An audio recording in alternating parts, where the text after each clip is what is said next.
Hi hello ನಮಸ್ಕಾರ friends. ಇವತ್ತಿನ blog Varalakshmi ಹಬ್ಬದ್ದು. Varalakshmi ನೋಡ್ರಿ ಈ ಥರ ರಂಗೋಲಿ ಬಿದ್ದಿದೆ. ಈ ವಿಡಿಯೋ ಲೇಟಾಗಿ ಮಾಡ್ತಾಯಿದ್ದೀನಿ, ಯಾಕಂದರೆ ಹುಷಾರಿರಲಿಲ್ಲ, ವಾಯ್ಸ್ ಕೊಡೋಕ್ಕಾಗಲಿಲ್ಲ.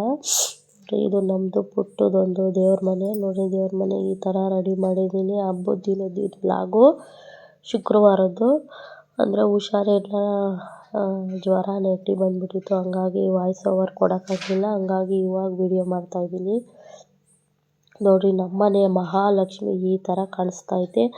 ಸೂಪರಾಗಿ ಅಲಂಕಾರ ಆಗಿತ್ತು. ಈ ಸಲ ಕೈಕಾಲು ಸ್ಟಾರ್ಟ್ ಎಲ್ಲ ತೊಗೊಂಬಂದಿದ್ದೆ, ಹಂಗಾಗಿ ಸೂಪರಾಗಿ ಕಾಣಿಸ್ತಾಯಿತ್ತು. ದೇವ್ರು ನೋಡೋಕ್ಕೆ ಎರಡು ಕಣ್ಣು ಸಾಲದು.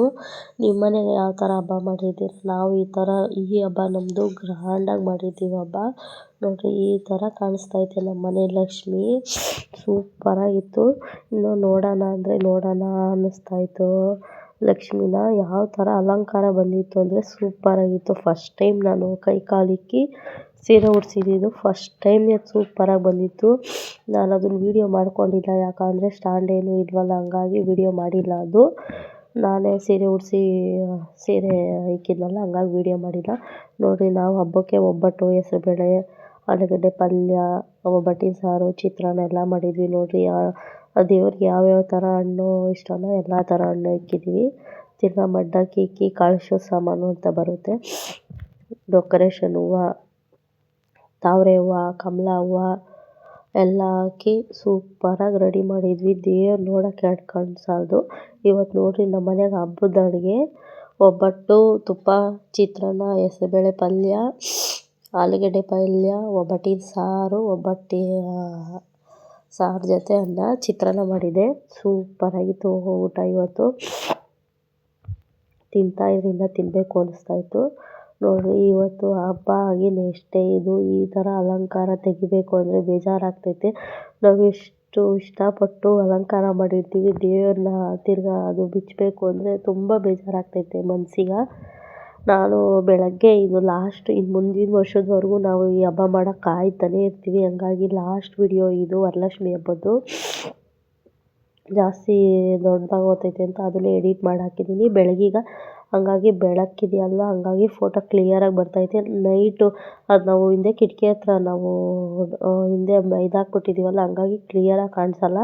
ಇವಾಗ ನೋಡಿ ಕ್ಲಿಯರಾಗಿ ಕಾಣಿಸ್ತೈತೆ ಫೇಸ್ ಲಕ್ಷ್ಮಿದು. ಸೂಪರಾಗಿತ್ತು, ನೋಡೋಣ ಅನ್ನಿಸ್ತಾಯಿತ್ತು.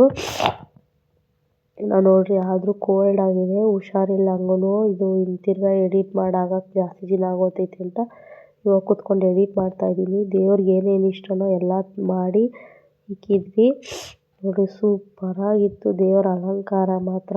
ಇನ್ನು ನೋಡೋಣ ಅನ್ನಿಸ್ತಾಯಿತ್ತು, ಚೆನ್ನಾಗಿ ಬಂದಿತ್ತು. ಹೆಂಗೆ ಒಂದು 6 ದಿನದ ಉಜ್ಜಿ ತೊಳೆದು ಹಬ್ಬ ಮಾಡಿದ ಹಬ್ಬ ಅನ್ಕೊಂಡು ಹಬ್ಬ ಹಾಗೇ ಹೋಯ್ತತ್ತ. ದೇವ್ರನ್ನ ಕಳ್ಸೋಕ್ಕೆ ಬೇಜಾರಾಗ್ತೈತೆ. ಎಷ್ಟು ಖುಷಿಯಾಗಿ ಮಾಡಿದ್ವೋ ಇವಾಗ ಕಳ್ಸೋಕ್ಕೆ ಅಷ್ಟೇ ಬೇಜಾರಾಗ್ತೈತೆ. ಆ ಜಾಗ ಫುಲ್ಲು ಖಾಲಿ ಖಾಲಿ ಹೊಡಿತೈತೆ ನೋಡಿ. ಇದು ಶನಿವಾರದ ಬ್ಲಾಗು. ಈ ಥರ ಅಲಂಕಾರ ಮಾಡಿ ತಿರ್ಗಾ ಬೆಳಗ್ಗೆ ಪೂಜೆ ಮಾಡಿ ಇವಾಗ ದೇವ್ರನ್ನೆಲ್ಲ ಬಿಚ್ಚಬೇಕು ಅಂದರೆ ಮನ್ಸಿಗೆ ತುಂಬ ನೋವಾಗ್ತೈತೆ. ಯಾಕೋ ಒಂಥರ ಬೇಜಾರಾಗ್ತೈತೆ ನೋಡಿ. ದೇವರಿಗೆ ಆರತಿ ಮಾಡಿರೋದದು. ಲಾಸ್ಟಿಗೆ ಆರತಿ ಮಾಡಿ ಹತ್ರನೇ ಕದಲಿಸಿದ್ವಲ್ಲ, ಇವಾಗ ಬೆಳಗ್ಗೆ ಎದ್ದು ಅದು ಪೂಜೆ ಮಾಡಿ ಇನ್ನೊಂದು ಸಲ ಮಾಡಿ ಇವಾಗ ದೇವ್ರನ್ನ ಕಳಿಸ್ತಾಯಿದ್ದೀವಿ. ಈ ಕಳ್ಸೋಕ್ಕೆ ಬೇಜಾರಾಗ್ತೈತೆ ದೇವ್ರನ್ನ. ನಾವು ಎಷ್ಟು ನಿಯಮವಾಗಿ ಮಾಡಿರ್ತೀವಿ, ಇವಾಗ ನಾವು ಅಷ್ಟು ಭಕ್ತಿಯಿಂದ ಮಾಡಿ ಇವಾಗ ಕಳ್ಸೋಕ್ಕೆ ತುಂಬ ಬೇಜಾರಾಗ್ತೈತೆ. ತುಂಬ ಚೆನ್ನಾಗಿ ಬಂದಿತ್ತು ನಮ್ಮನೆ ಮಹಾಲಕ್ಷ್ಮಿ ಅಂತೂ. ನೋಡೋಕ್ಕೆ ಕಣ್ಣು ಸಾಲದು. ನನಗಂತೂ ನನ್ನದೇ ಅರ್ಧ ದೃಷ್ಟಿ ಆಗೋಗ್ಬಿಟ್ಟಿತ್ತು ನಮ್ಮನೆ ಮಹಾಲಕ್ಷ್ಮಿಗೆ. ಹೋದ ಸಲ ನಾನು ಸ್ಟೆಪ್ ಬೈ ಸ್ಟೆಪ್ಪು ಕೂರಿಸ್ತಾಯಿದ್ದೆ.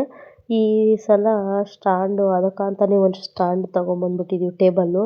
ಅದು ತಂದು ಒಂದೇ ಸ್ಟ್ಯಾಂಡ್ ಮೇಲೆ ಎಲ್ಲ ಕೂರಿಸಿರೋದು. ತುಂಬ ಚೆನ್ನಾಗಿ ಬಂದಿತ್ತು. ಸ್ಟ್ಯಾಂಡು ಇಲ್ಲೇ ಲೋಕಲ್ ಶಾಪಲ್ಲಿ ತೊಗೊಂಡಿದ್ದು. ಸೂಪರಾಗಿ ಬಂದಿತ್ತು ನೋಡಿರಿ. ಈ ಥರ ಇದೆ ನಮ್ಮನೆ ಮಹಾಲಕ್ಷ್ಮಿ. ಎಷ್ಟು ಚೆನ್ನಾಗಿತ್ತು ಅಂದರೆ ಅಷ್ಟು ಚೆನ್ನಾಗಿತ್ತು. ಹಬ್ಬ ತುಂಬ ಚೆನ್ನಾಗಾಯಿತು ನೋಡಿರಿ. ಇದು ನಮ್ಮ ಅತ್ತೆ ಕಾಲದ್ದು ನೋಟ್ಗಳು. ಇದು ₹1 ಕಾಲು.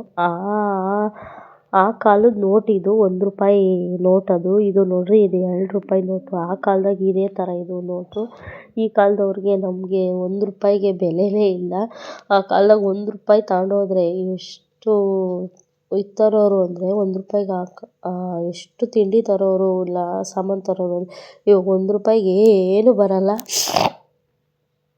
ತುಂಬ ಚೆನ್ನಾಗಿದೆ ನೋಟುಗಳು. ನಮ್ಮ ಅತ್ತೆ ಕಾಲದವು ನಾವು ಹಬ್ಬ ಮಾಡ್ತೀವಲ್ಲ ನಮಗೆ ಕೊಟ್ಟಿದ್ದಾರೆ ನೋಡಿರಿ. ಇವಾಗ ಅದನ್ನು ನಿಮಗೆ ತೋರಿಸ್ಬೇಕು ಅಂತಲೇ ವಿಡಿಯೋ ಮಾಡ್ತಾಯಿದ್ದೀನಿ ನೋಡಿರಿ. ಇದು ₹1 ನೋಟು, ಆ ಕಾಲದ ನೋಟು. ಇದು ಹಳೆಯ ನೋಟು.